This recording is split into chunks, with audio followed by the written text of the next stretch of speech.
YouTube, bonjour les amis, aujourd'hui vidéo sur le Sledge, nouveauté chez Traxxas. Donc, pourquoi ils ont sorti un nouveau truc? Parce qu'ils en avaient un, ils avaient le e-Revo. Le e-Revo, on va dire qu'il était vieux.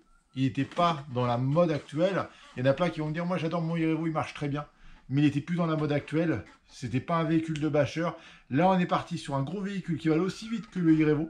Mais par contre, il va être beaucoup plus fiable, beaucoup mieux conçu je trouve. À mon goût il est mieux conçu. Et sur la technologie actuelle des nouvelles voitures. Donc le châssis, on a quitté le châssis baignoire en plastique, que si on fait des gros sons, on sait qu'on va le péter. On est passé sur un châssis métal. On va regarder tout, on va faire un petit descriptif. Aujourd'hui, on ne fait pas de roulage, on fait que vous présenter le nouveau produit.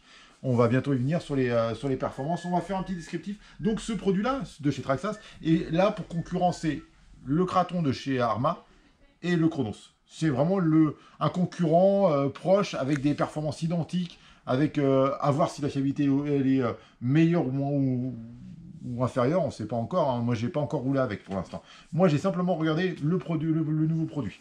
Donc, on a un nouveau véhicule équipé en 6S. On peut le faire marcher en 4S ou en 6S, comme la concurrence, on va dire. On a le petit cavalier pour verrouiller un 2x3S. Enfin, une des deux prises pour pouvoir le truc. Donc, on va arrêter de regarder la boîte, parce que la boîte, donc la boîte va vous permettre, donc c'est un véhicule 1/8e, c'est un véhicule 4 motrices, et dessus, on a un châssis métal, c'est la grosse nouveauté, par rapport à la habituelle, enfin, je recommence. Par rapport à ce que propose Traxxas, on a quitté le châssis baignoire plastique pour passer à un vrai châssis tout métal. Donc, on va le voir en vrai, ce que ça donne. Voilà le monstre. Donc, le nouveau Sledge, donc dessus on a une carrosserie avec les protecteurs si on fait des toits, si on fait des glissades sur le toit, ça peut arriver. On a un super aileron hyper profilé, donc moi je le trouve super sympa. Ça c'est un truc que je trouve génial au niveau design, il est très joli. On a une façade très agressive au niveau du un peu style Dodge, un peu style comment s'appelle Dodge ou comment s'appelle Mustang, vraiment un nez très agressif. On a des pneus gabarit basher, truggy basher. On a un nouveau système pour le dégraffage avec deux petits clips à l'arrière. Donc on va tout simplement dégriffer, appuyer sur les petits clips, hop, et la voiture, la carrosserie est déclipsée. Alors je sais pas pour l'instant si c'est si bien que ça ou pas. Est-ce que le support pourrait se casser à ce niveau-là lors de certaines chocs? C'est très rigide. Donc je ne sais pas s'il va pouvoir travailler. Est-ce que ça va être les clips qui vont casser? Je ne sais pas. Après, il va falloir voir si ça vieillit bien dans le temps. Je ne peux pas vous dire. Le système après derrière est identique au système avec le quart de tour. Moi j'aimais bien le quart de tour parce que ça avait fait ses preuves. Je trouve ça dommage qu'ils n'ont pas gardé ce fameux système de quart de tour. Parce que quand ça faisait vraiment des gros chocs, ça avait tendance à sauter, mais ça ne cassait pas. Donc ça c'était génial. Donc une carrosserie toujours à mon goût trop fine sur les latérales, donc elle va s'user assez vite. Par contre, il y a la structure dedans pour la renforcer, pour éviter qu'elle se déforme de trop et qu'elle casse de partout. On verra pareil avec le temps comment elle vieillit au roulage. Donc dessus, on a un châssis métal. On a 4 suspensions hydrauliques. Donc tout est teinté bleu. Pourquoi? Traxxas a toujours été teinté, axé sur le bleu, donc ils ne sont pas embêtés. On a le système barbache dessus, donc c'est un T qu'ils ont fait dessus. Donc l'avantage du T, c'est que pour le centrage et le clippage au niveau de la fixation, contrairement à rond, c'est plus simple. Pour moi, c'est aussi fiable, voire même peut-être plus fiable, le T qu'ils ont fait. Donc c'est vraiment pas mal conçu à ce niveau-là. Le contrôleur, c'est le contrôleur du e-Revo, c'est pas à mon goût le mieux parce qu'il bug, on peut, pour l'éteindre, il faut vous l'allumer en appuyant sur le bouton. Pour l'éteindre, il faut débrancher parce que, soi-disant, c'est pour éviter d'oublier de débrancher les batteries, soi-disant. Bon, pourquoi ils se sont fait chier à mettre un bouton après, mécaniquement, le contrôleur par lui-même ne tombe pas trop en panne. Le moteur marche très bien, c'est une base Obi-Wan qui marche très bien, ça, il n'y a pas de souci. Après, on a une finition assez top par contre. On a les tourelles d'amortisseur tout en métal. On a des bavettes pour les triangles, enfin pour les cardans qui sont pas mal. Dès le départ, donc comme c'est un bâcheur, c'est un roule dans les graviers, on abîme énormément les ressorts. Il y a énormément de projections à l'arrière, donc ça ne sera pas négatif d'avoir des vrais protecteurs comment ça s'appelle, de cardan, parce que ça va vraiment protéger. Toujours le système de clippage pour les accus. Donc ça, C'est l'habitude Traxxas, mais ça c'est super fiable. Donc ça, il n'y a pas de souci. Il faut les mettre les deux l'un à côté de l'autre, le clipper, et après vous branchez vos deux batteries dedans. C'est des batteries toujours logiquement non coquées. Pour que ça rentre bien, il faut des non coquées. On a de la mousse dedans pour pouvoir le verrouiller. On a un cerveau pignon métal digital. Donc, est-ce que c'est le meilleur cerveau du monde? Non, je pense pas. Mais après, est-ce qu'il fait bien le job? Je pense que ça doit pouvoir coller. On a tout le système triangle supérieur, tringlerie de direction en système tout plastique de façon à avoir de la souplesse pour pouvoir encaisser de façon toujours le système bâche pour encaisser vraiment les chocs parce qu'on est vraiment sur un bâcheur. Le petit point positif, ils ont pensé à protéger les têtes d'amortisseurs. La carrosserie les protège. Ils ont protégé avec encore une petite pièce en plastique. J'aurais préféré qu'ils recouvrent un peu plus pour que ça protège vraiment, parce que si on roule un tout petit peu sans la carrosserie, ça va tout de suite déguster. Par contre, le petit point positif, ils ont suivi la mode actuelle.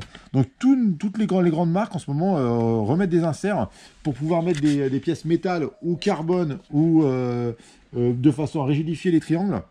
Et comme on a deux matières différentes vissées, moulé différemment, ça va vous donner plus de rigidité. Donc ça, c'est bien conçu. Donc en fait, on a notre triangle traditionnel bouché et ils ont tout simplement rempli avec une petite plaquette de renfort qui va donner plus de rigidité. Moi, je trouve ça, pour ça, le triangle, il a été bien conçu, avant-arrière, même conception en fait. On a la petite plaquette de renfort, donc j'imagine qu'il y aura des inserts en carbone sûrement pour l'esthétique et la rigidité en fait, pour augmenter la rigidité. Alors le carbone, si on a trop de rigidité, va avoir tendance à casser lors de grosses réceptions, comme c'est un bâcheur toujours, on va tendance à pouvoir même casser ces fameux inserts. Donc moi j'aurais tendance à conseiller rester sur le plastique, mais après faut voir avec comment travaille le triangle et ainsi de suite. Les cales de chasse sont toutes métal. Les cales de chasse sont toutes métal, toujours anodisées en bleu, pour que ça corresponde à la voiture.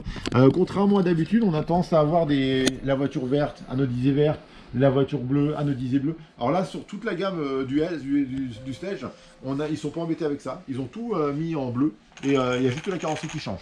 Donc les écrous seront bleus pour toutes les voitures. Là, on a un vert avec les anodisations bleues.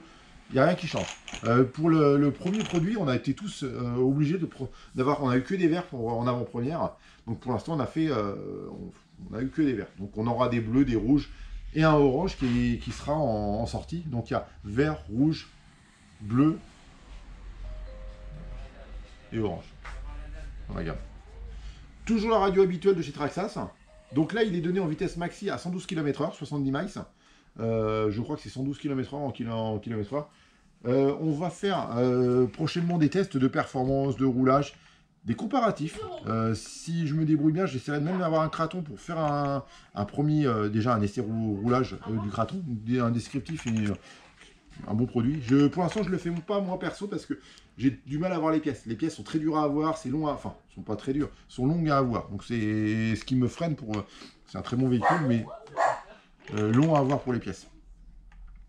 Pour l'instant, Traxxas et Chronos, moi avec qui je travaille beaucoup, on a des pièces très rapidement, donc ça me convient très bien. On sait que toute marque comme ça, que ce soit Traxxas, Arma ou autre, on est une pièce casse. Donc c'est toujours important de pouvoir être dépanné rapidement. Des renforts de châssis avant-arrière, plus la barbache.